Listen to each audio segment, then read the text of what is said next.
teman-teman semua, balik lagi ke channel saya di Rapid Look segmen horor.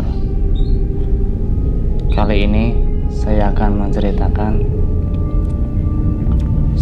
sebuah cerita horor yang sangat menggemparkan ya pada waktu itu. Makasih udah nonton atau udah mampir ke channel ini. Yang belum subscribe, silahkan subscribe untuk mengikuti channel ini. Gue akan bercerita, memulai memperkenalkan tokoh. Namanya ialah Mabruri ya.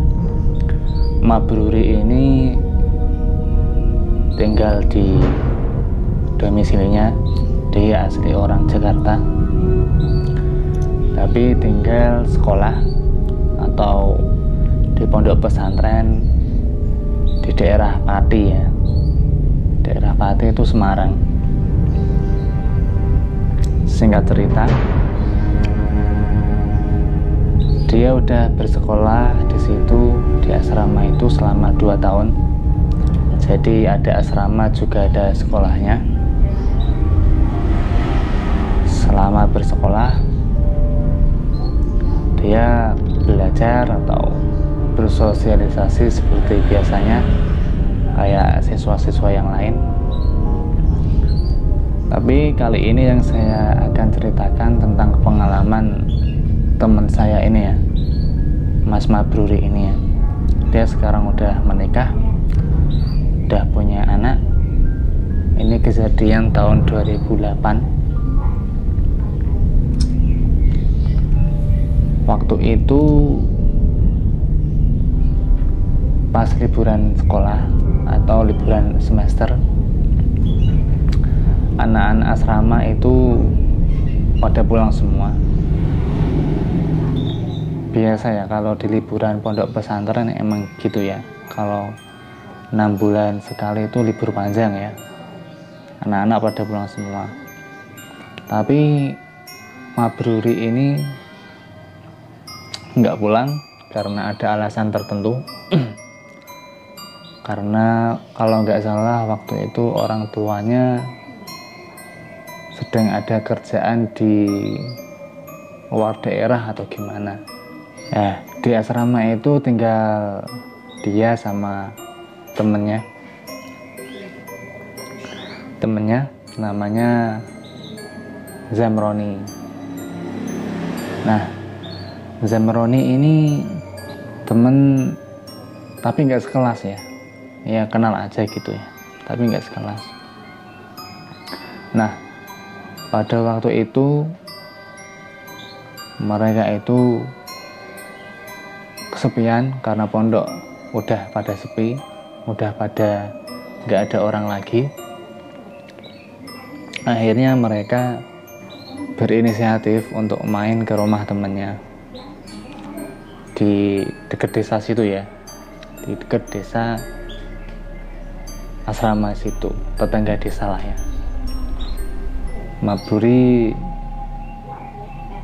main ke rumah sama Zamroni, main ke rumahnya Zen. Zen ini anak orang kaya, punya perkebunan kelapa ya. Mereka habis asar itu pergi ke sana. Lalu di sana dijamu dengan baik, dikasih makan, ya kayak anak-anak gaul gimana lah ya. Dikasih degan itu kelapa yang muda itu loh. Dikasih kelapa muda, kasih jajan. Mereka akhirnya punya ide untuk gimana kalau kita bertiga nginep, kan kita berdua nggak ada temennya Zen gitu. Lalu Zen ragu-ragu sih, jadinya dia itu ya udahlah ayo, Zen bilang gitu, ya udahlah ayo aku temenin. Nah, habis maghrib itu mereka beres-beres di rumah Zen untuk menuju ke asrama lagi. Naik sepeda ya waktu itu ya, nggak boleh pakai motor soalnya. Nah, setelah beres-beres, Zen kan punya PS nih, PS2 ya. Di rumah itu punya PS2. Mereka itu berencana untuk main PS2 di asrama situ nanti gitu. Nah, Mbak Bruri bilang, Zen, ayo bawa PS-mu, kita main Winning Eleven atau apa namanya, main sepak bola di PS itu. Nah, Zen juga hobi banget main PS bola, akhirnya mereka bawa PS-nya. Setelah itu mereka pergi ke asrama bertiga, boncengan sepeda. Zen sepedaan sendiri. Habis maghrib itu, lalu mereka membuka gerbang asrama. Ditanya Pak Satpamnya. Pak Satpamnya ini sebelah Pak Karno ya. Pak Karno orangnya gendut. Dibilang Pak Karno bilang gini, kalian dari mana? Asrama lagi sepi, malah main-main di luar gitu. Nah, Zamroni bilang, ini Pak, habis main dari rumahnya Zen di PS, nggak ada hiburannya gitu. Oh ya udah, sana jangan keluar malam-malam loh ya, rawan nih, sepi tuh, kata satpamnya. Lalu mereka masuk asrama, lalu mereka masuk waktu isya. Pas masuk waktu isya itu mereka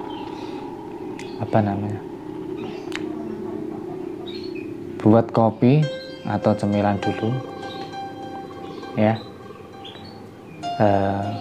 Zen buat apalah, jajan yang dari rumahnya dibawa semua ke situ. Lalu setelah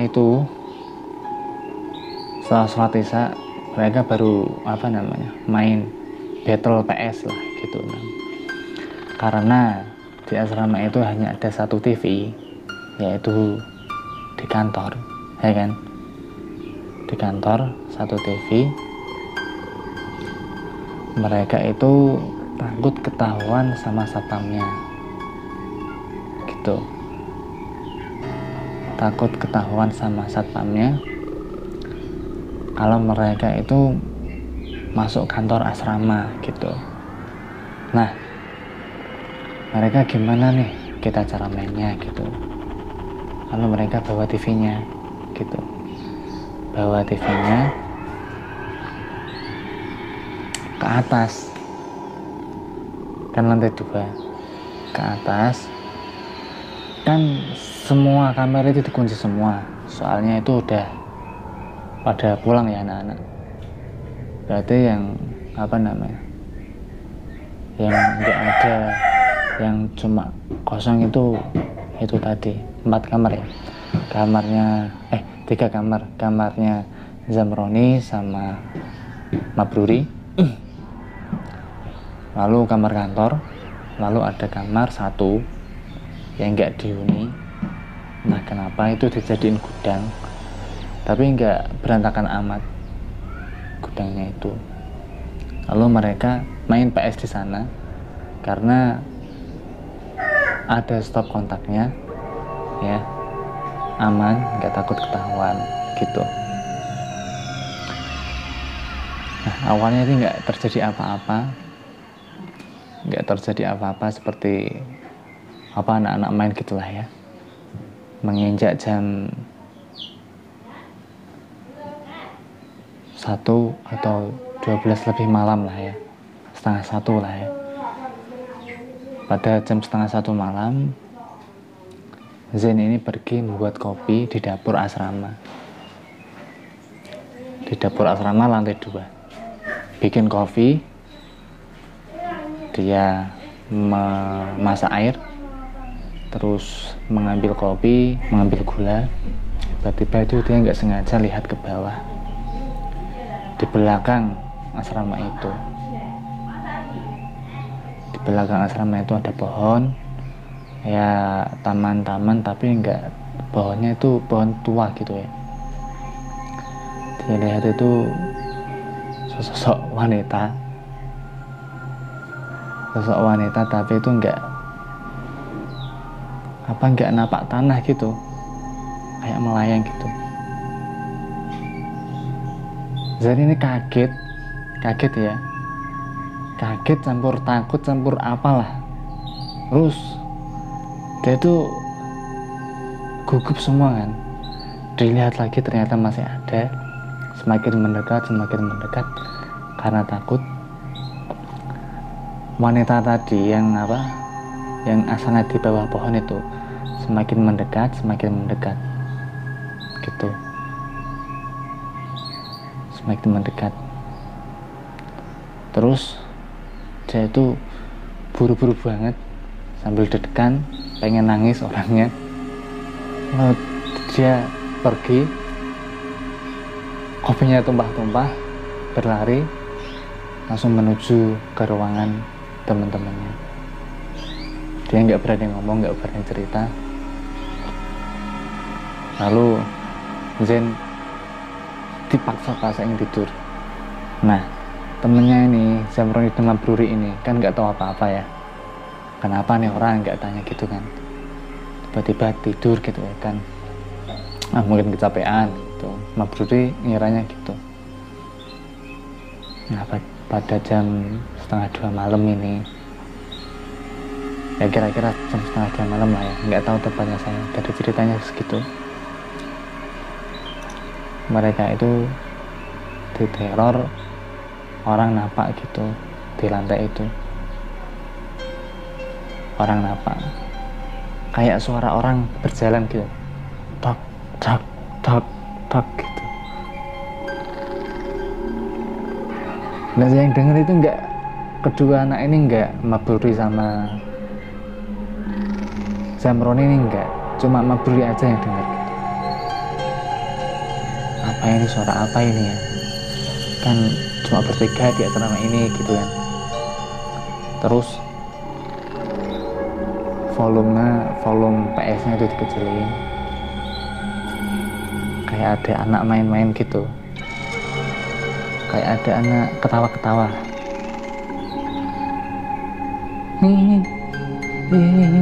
Terus ada main geledek gitu.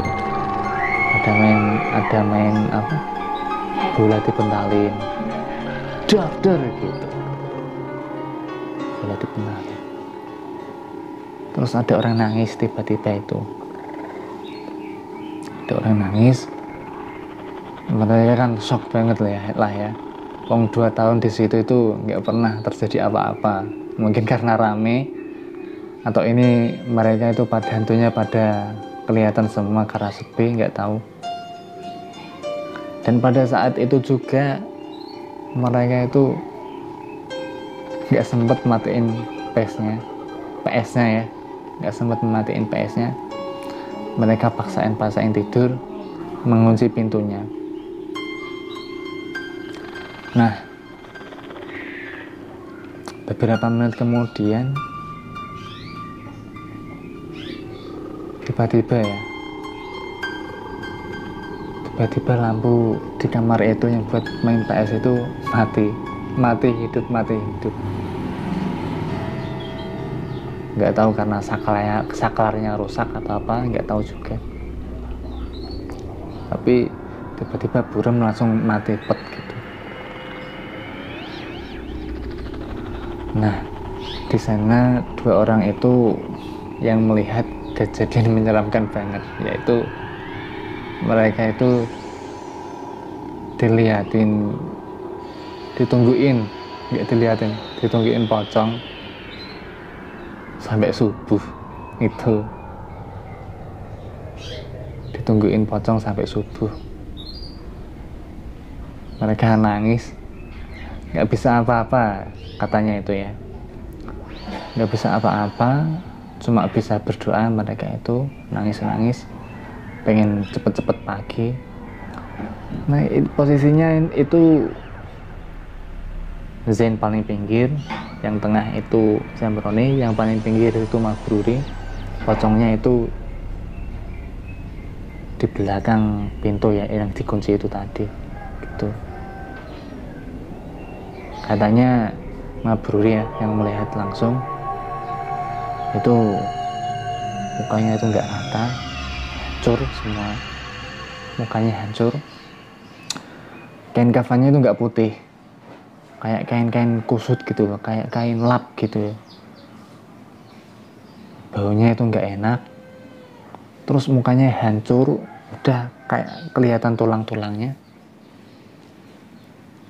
Terus melotot gitu, lebar gitu matanya.